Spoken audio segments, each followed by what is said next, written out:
कृष्णा। तो सभी वैष्णव भक्तों के चरणों में दंडवत प्रणाम। मैं राधिका प्राण वल्लभ देवीदासी आपका स्वागत करती हूँ। श्रीमद् भगवद गीता अध्याय 2 श्लोक संख्या गीता का सार श्लोक संख्या 20। तो अभी तक हमने 19 श्लोका तक श्रवण किया है। आज का हमारा बहुत ही ज़्यादा महत्वपूर्ण श्लोका है, तो कृपया करके इसको आप ध्यान से श्रवण करें। न जायते म्रियते वा कदाचिन् नायं भूत्वा भविता न भूया अजो नित्यः शाश्वतोऽयं पुराणो न हन्यते हन्यमाने शरीरे। न जायते म्रियते वा कदाचिन् नायं भूत्वा भविता न भूयः अजो नित्यो शाश्वतोऽयं पुराणो न हन्यते हन्यमाने शरीरे।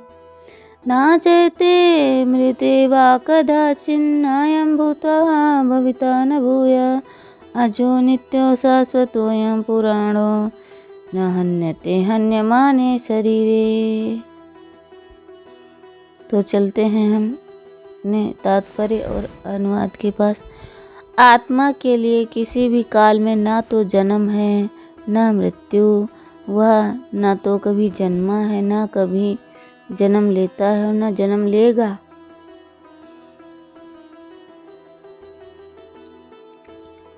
वह अजन्मा नित्य शाश्वत तथा पुरातन है। शरीर के मारे जाने पर वह मारा नहीं जाता। तात्पर्य शील प्रभुपाद के द्वारा शीला प्रभुपाद की जय। अनंत कोटि वैष्णव भक्तवृंद की जय। गुरु महाराज की जय। गुणात्मक दृष्टि से परमात्मा का अणु अंश परम से अभिन्न है। वह शरीर की भांति विकारी नहीं है। कभी कभी आत्मा को स्थायी या कूटस्थ कहा जाता है। शरीर में 6 प्रकार के रूपांतर होते हैं। वह माता के गर्भ से जन्म लेता है, कुछ काल तक रहता है, बढ़ता है, कुछ परिणाम उत्पन्न करता है, धीरे धीरे क्षीण होता है और अंत में समाप्त हो जाता है। किंतु आत्मा में ऐसा परिवर्तन नहीं होते। आत्मा अजन्मा है, किंतु चूँकि यह भौतिक शरीर धारण करता है अतः शरीर जन्म लेता है। आत्मा न तो जन्म लेता है न मरता है। जिसका जन्म होता है उसकी मृत्यु भी होती है। और चूँकि आत्मा जन्म नहीं लेता अतः उसका ना तो भूत है ना वर्तमान ना भविष्य। वह नित्य शाश्वत तथा सनातन है, अर्थात उसके जन्म का कोई इतिहास नहीं है। हम शरीर के प्रभाव में आकर आत्मा के जन्म मरण आदि का इतिहास खोजते हैं। आत्मा शरीर की तरह कभी भी वृद्ध नहीं होता। अतः तथाकथित वृद्ध पुरुष भी अपने में बाल्यकाल या युवावस्था जैसी अनुभूति पाता है।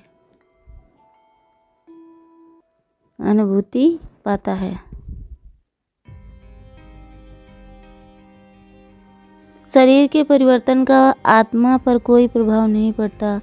आत्मा वृक्ष या किसी अन्य भौतिक वस्तु की तरह क्षीण नहीं होता। आत्मा की कोई उपदृष्टि नहीं होती। शरीर की उपदृष्टि संतानें हैं और वे भी व्यष्टि आत्माएं हैं और शरीर के कारण वे किसी न किसी संतानें प्रतीक होती हैं। शरीर की बुद्धि आत्मा उपस्थिति के कारण होती हैं, किंतु आत्मा के ना तो कोई उपवृद्धि है ना ही उसमें कोई परिवर्तन होता है। अतः आत्मा शरीर के 6 प्रकार के परिवर्तन से मुक्त हैं। इस श्लोक का अर्थ तात्पर्य भगवद गीता के श्लोक जैसा, किंतु इस श्लोक का एक विशिष्ट शब्द विप्रश्चित का प्रयोग है, जिसमें अर्थ विद्वान या ज्ञानमय। आत्मा ज्ञान से या चेतना से सदैव पूर्ण रहता है, अतः चेतना ही आत्मा का लक्षण है। यदि कोई हृदयस्थ आत्मा को नहीं खोज पाता, तब भी वह आत्मा उपस्थिति को चेतना की उपस्थिति से जान सकता है। कभी कभी हम बादलों या अन्य कारणों से के आकाश में सूर्य को नहीं देख पाते, किंतु सूर्य का प्रकाश सदैव विद्यमान रहता है, अतः हमें विश्वास हो जाता है कि यह दिन का समय है। प्रातःकाल ज्यों ही आकाश में थोड़ा सा सूर्य प्रकाश दिखता है तो वह समझ जाते हैं कि सूर्य आकाश में ही इसी प्रकार, चूँकि शरीरों में चाहे वह पशु हो अथवा पुरुष के कुछ ना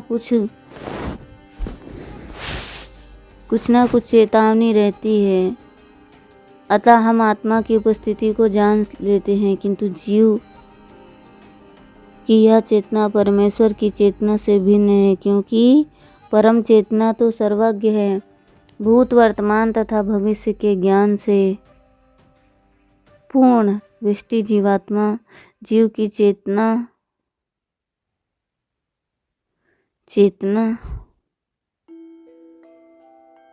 कृष्ण के उपदेशों के साथ शिक्षा तथा प्रकाश दोनों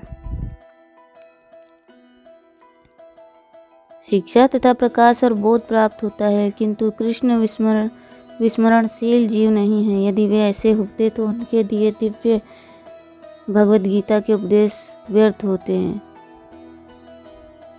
परमात्मा तथा अणु आत्मा दोनों शरीर रूपी उसी वृक्ष में जीव के हृदय में विद्यमान हैं, और इनमें से जो समस्त इच्छाओं तथा शोकों से मुक्त हो सकता है, वही भगवत कृपा से आत्मा की महिमा को समझ सकता है।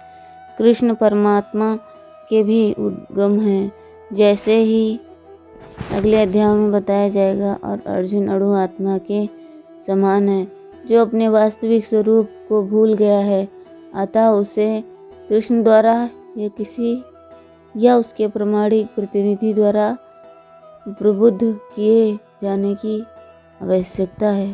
तो हरे कृष्णा, बहुत कुछ इसमें जानकारी है, आप लोग इस जानकारी का लाभ लें, क्योंकि जीवन में प्रत्येक क्षण घटता जा रहा है और हम सोच रहे हैं कि हम अभी नहीं भक्ति करेंगे, समय लगेगा, घर परिवार से फ्री हो जाएं, तो हो सकता है कि आप लोग जब घर से फ्री हों तब वो समय ही न रहे। इसलिए जैसा भी है, जो भी समय है, उस समय में भगवान का नाम जप ही करना चाहिए, नाम जप ही करना चाहिए, और अपने आप को मुक्त करना चाहिए। शरीर में 6 विकार होते, उत्पन्न होना, सत्ता वाला दिखना, बदलना, बढ़ना, घटना और नष्ट होना। न जायते मृते वा कदाचिन, जैसे शरीर उत्पन्न होता है, ऐसे ही शरीर भी कभी किसी समय में उत्पन्न नहीं होता, यह तो सदा से ही है। भगवान ने इस शरीर को अपना अंश बताते हुए इसका सनातन कहा। मामेव वांसो जीवलोके जीवभूता सनातना, यह शरीर कभी मरता ही नहीं, कभी मरता ही नहीं।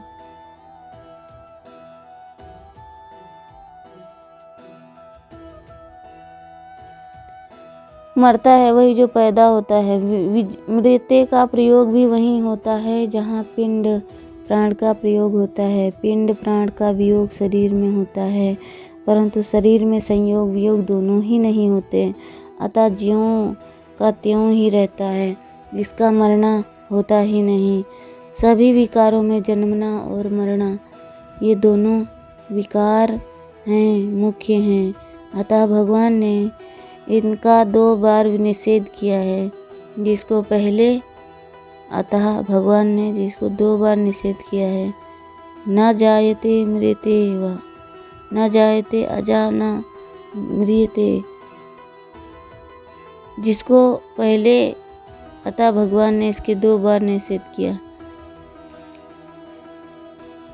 न हन्यते हन्यमाने शरीरे अयम भूत्वा भविता वा न भूय। यह विनाशी नित्य तत्व पैदा होकर फिर होने वाला नहीं है, अर्थात यह स्वतः सिद्ध निर्विकार है।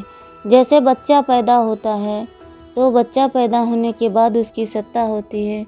जब तक वह गर्भ में नहीं आता तब तक बच्चा है, ऐसी उसकी मान्यता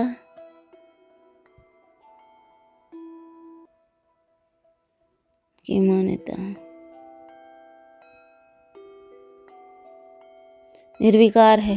जैसे बच्चा पैदा होता है, बच्चे की सत्ता पैदा होने के बाद होती है, क्योंकि उस विकारी सत्ता का आदि और अंत होता है। परंतु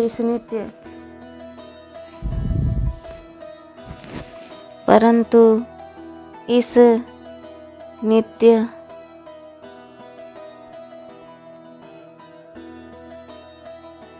क्योंकि इस अविकारी सत्ता का आरंभ और अंत नहीं होता। अजा इस शरीर का कभी जन्म नहीं होता, इसलिए अजह अर्थात जन्म रहित कहा गया है। नित्य यह शरीर नित्य निरंतर रहने वाला है, अतः इसका कभी अपक्षय नहीं होता। अपक्षय तो अनित्य वस्तुओं में होता है, जो कि शरीर घटने लगता है या बल क्षीण होने लगता है, इंद्रियों की शक्ति कम होने लगती है। इस प्रकार शरीर, इंद्रियां, अंतःकरण आदि का अपक्षय होता है, यह शरीरी का अपक्षय नहीं होता। इस नित्य तत्व में कभी किंचित मात्र भी कमी नहीं रह जाती। शाश्वतः यह नित्य तत्व निरंतर एक रूप